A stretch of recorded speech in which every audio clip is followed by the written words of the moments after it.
gis nga noonu maître Tall. kon loolu am na lu muy yeete am na lu muy wane am nañ yaakaar ni incha allahu boobu peuple Ousmane Sonko waxoon ni gannaaw yàlla peuple bi laa jox sama jëmm peuple bi laa jox sama ëllëg boobu peuple wane na ni ñoom war nañ leen a wóolu ñu confié wu ci moom boobu peuple wane na ni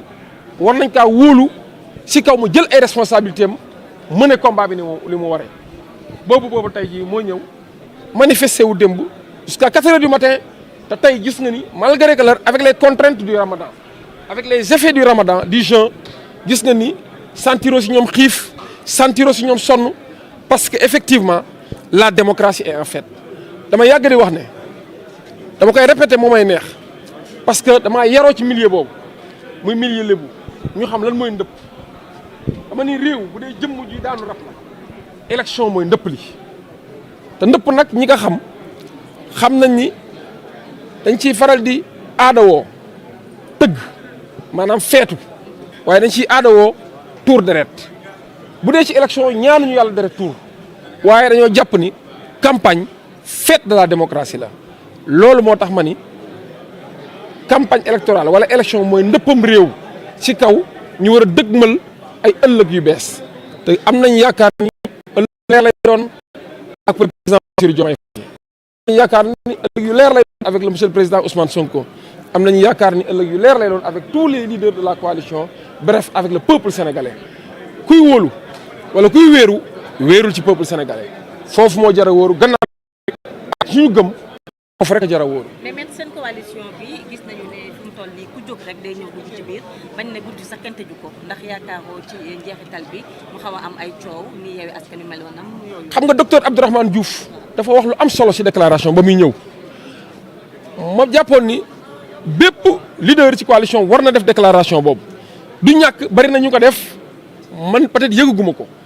lan la wax docteur Abdourahmane Diouf ma koy rendre un hommage c'est un discours courageux mu ni négocié wul poste laajul ministre laajul DG laajul PCA laajul poste responsabilité pour joindre la coalition wala gagner mu daka def parce que peuple sénégalais bi lan mooy inspiration bu discours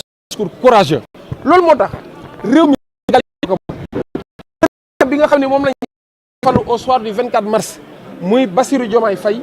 sera le président de tous les Sénégalais y compris ceux qui ont voté contre lui et le discours qu'il va tenir au soir de ce 24 mars c'est de rappeler qu'il sera le président de tous les Sénégalais kon waruñoo tëj bunt waruñoo tëj parentère na ñëpp a ñëw parce que yëfu Sénégal ñun ñoo ni suñu serment bi ñu prêté engagement bi ñu jël mooy fexe li ñëpp moom ñëpp jot ci li ñëpp moom mooy waa Tamba waa Matam waa Kédougou waa Ziguinchor waa Louga waa Diourbel waa Thiès waa Dakar waa Saint-Louis waa fépp waa Kaffrine waa Sédhiou waa Fouta ñoo moom Sénégal comme ñoo moom Sénégal mais lu tax ñuy tëj buntu lu tax ñuy segg dama ni ku jëm si élection da ngay fexe gagné bu ñu gagné nag équipe mooy gouverner te gouverner bi yëpp mooy sénégalais yi am ci mbégte am ci contenté bañ ci am déception loolu rek moo si am solo képp ku nag ku ma déglu maa ngi lay ñaan nga wàcc si terrain bi jàpp si combat bi yaakaar naa yéen ñëpp gis ngeen ma ba mbir mi tàmbalee man maa nga mbuur lii rek moo ma fi indi te su ma fi jógee waatee léegi damay delluwaat ba mbuur battre fa campagne leader yëpp incha allah dinañ ko def bari na ñu ko tàmbali mais mbir mi du mbirum leader du mbirum parti politique du mbirum mouvement mbirum peuple sénégalais bi la. Encore je rappelle que nous sommes à un tournant décisif de l'histoire du Sénégal qui est en train de s'écrire autrement. Une page sombre se ferme et se fermera définitivement pour laisser place à l'ouverture d'une nouvelle page qui va écrire ou permettra au peuple d'écrire les pages les plus glorieuses et les plus lumineuses et évacuer ces moments ténébreux qui ont eu à secouer le Sénégal et pour lesquels les Sénégalais ont eu à perdre un lourd tribut en termes de pertes en vies humaines, en termes de dégâts matériels, en termes de dégâts physiques, ainsi que sur tous les plans. Raison pour laquelle l'appel que je lance au peuple sénégalais après lui avoir rendu un grand hommage, c'est de poursuivre le travail, de poursuivre le combat et de dire que la personne qui va gagner ou la seule entité qui va gagner en dernier ressort reste et restera le peuple sénégalais. jërë ngeen jëf.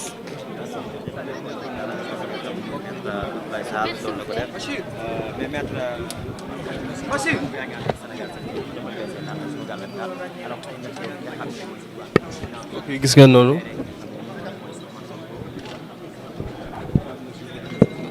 voilà mbokk yi gis ngeen voilà ñu ba tey ñu dégluwaat maître Tall. ci nit ñi nga xamante ni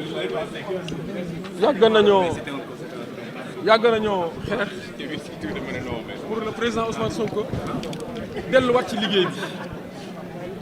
liggéey bi mu simb que depuis très longtemps moo nekkoon ñu jëmmal askan wi jëmmal Sénégal jëlee fi mbuxum andi fi jub jëlee fi lëndëm andi fi leer Ousmane Sonko loolu la sos avec l'avènement du parti Pastef les Patriotes mu nekkoon engagement boo xamante ni ànd nañ ceeg moom taxaw ci taxawaay yu war ak peuple sénégalais bi te loolu moo am solo Ousmane Sonko bëri na lu mu doon wax mu ni gannaaw yàlla ak li mu gëm jàpp na ni lépp a ci loxo boobu.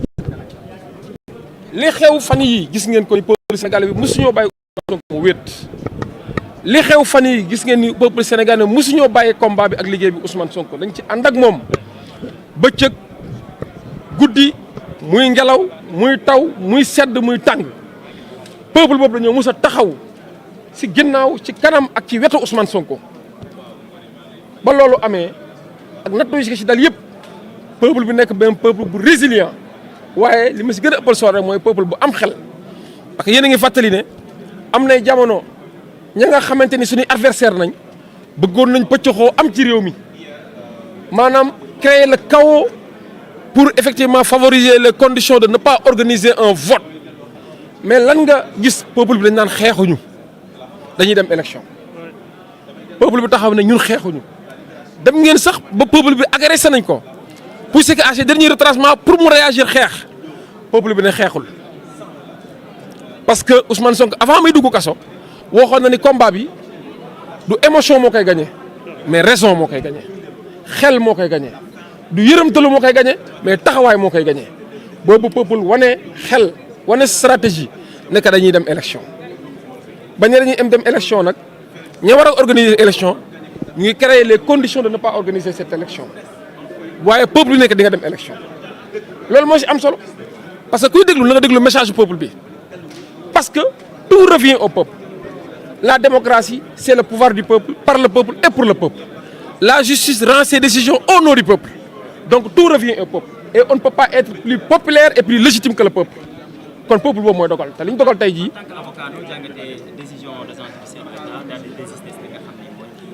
ma jeexal ne peuple boobu li ñu dogal tey jii mooy Ousmane Sonko dellu si Bassirou Diomaye ñëw amuñu xaj ak seen Diomaye mooy Sonko Sonko mooy Diomaye dañuy dem élection te incha allahu dinañ gagné élection yi midi résultat yi jeex sénégalais am 5e président désistement bi agent judiciaire def. man boo gisee dama si am commentaire damaa wóolu woon sama bopp ne Ousmane Sonko dafa mus a am dëgg si état du Sénégal si Ziguinchor wane na ko Dakar wane na ko ñoom ñoo defoon seen pourvoi en cassation dem ba sa biir na soxlaatuñ ko kon xamoon nañ ni dañ doon guddal jël rek mais jël loolu bu nekkat seen kanam li si am solo rek mooy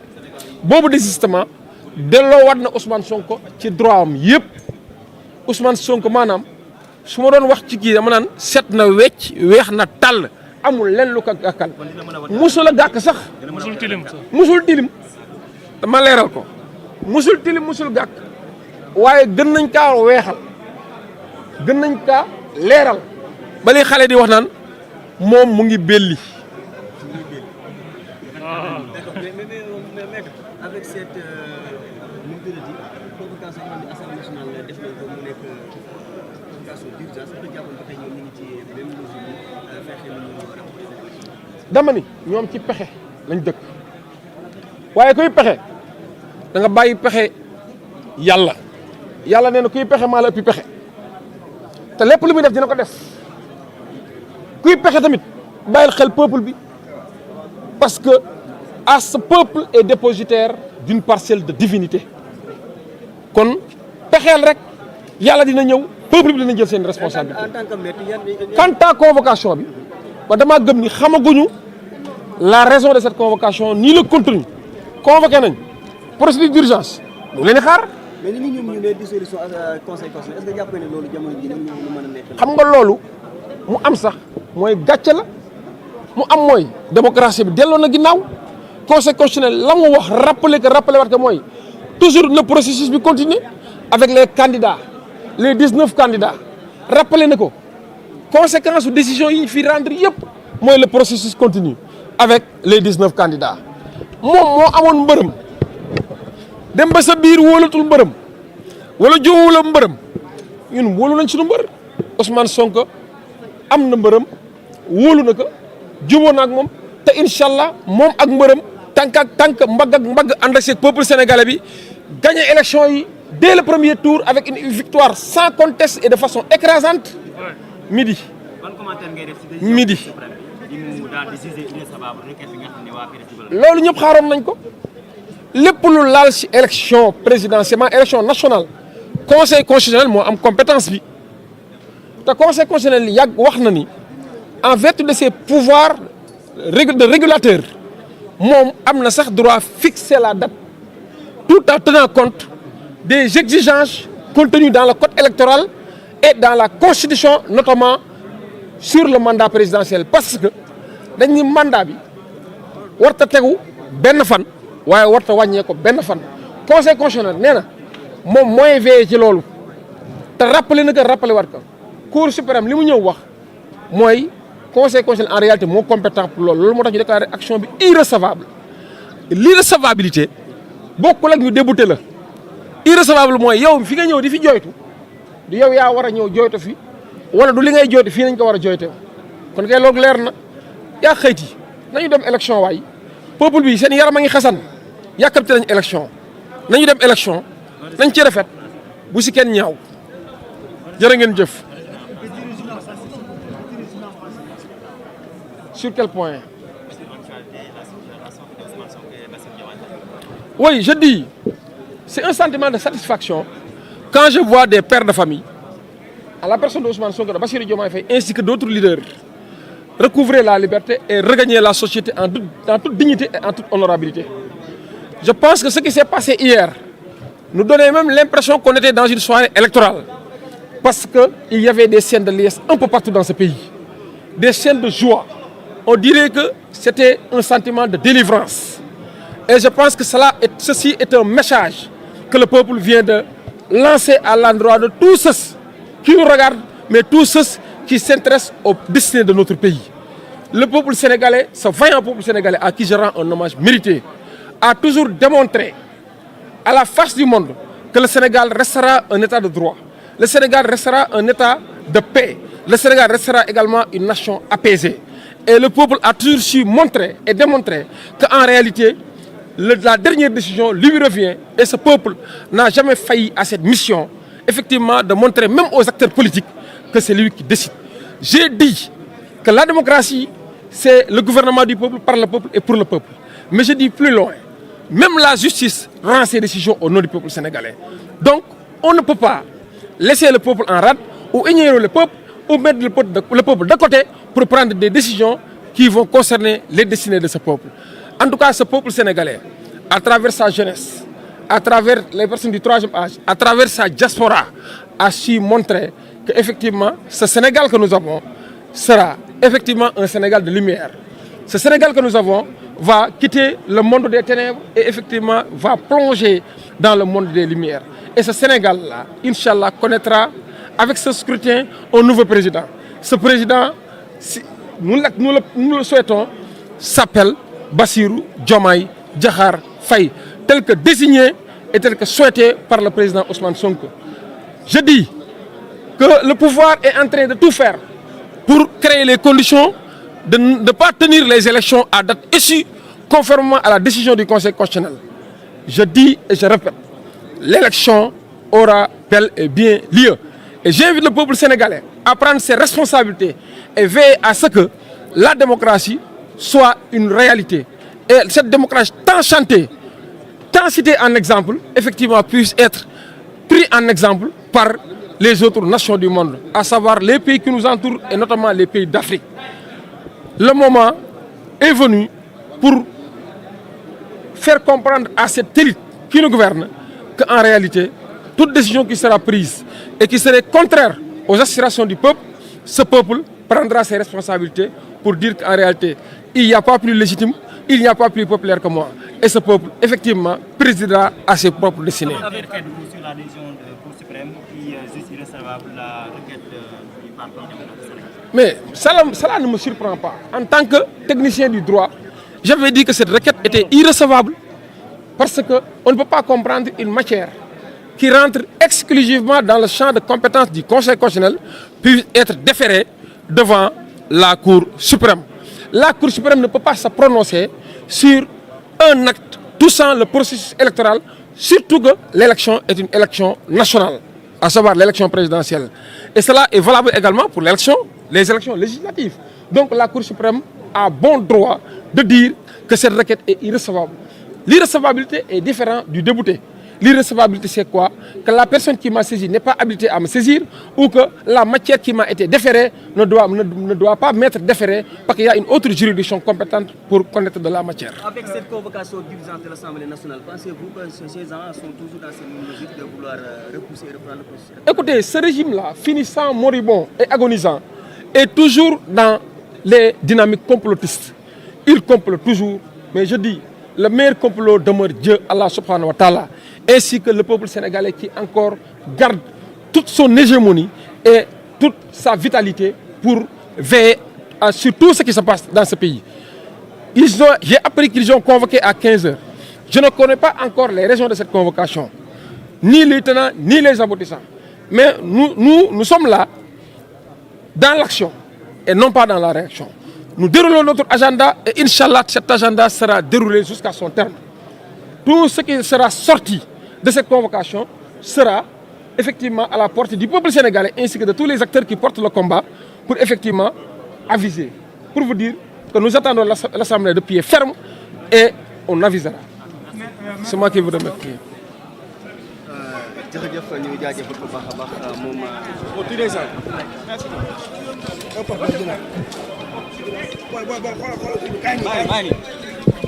naak